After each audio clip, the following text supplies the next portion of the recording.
লক্ষ প্রাণের বিনিময়ে পেলাম স্বাধীনতা, তবে কেন আজ মৃত্যুর ধারে কাঁদছে মানবতা।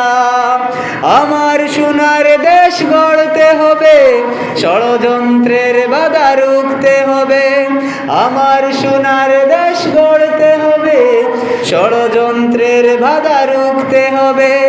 সময় এসেছে ফের এগিয়ে যাবার, এগিয়ে যাবার, এগিয়ে যাবার, এগিয়ে যাবার। সময় এসেছে ফের এগিয়ে যাবার। যদি আগামীর দিনটাকে পেতে চাও আলোয় ভরা, যদি পেতে চাও রাশেদার আলোকিত বসুন্ধরা, তবে জ্ঞানের প্রদীপ জেলে দাঁড়িয়ে তোমার দ্বারে আহ্বান করি যে তোমায়, এসো এই আঙিনায়।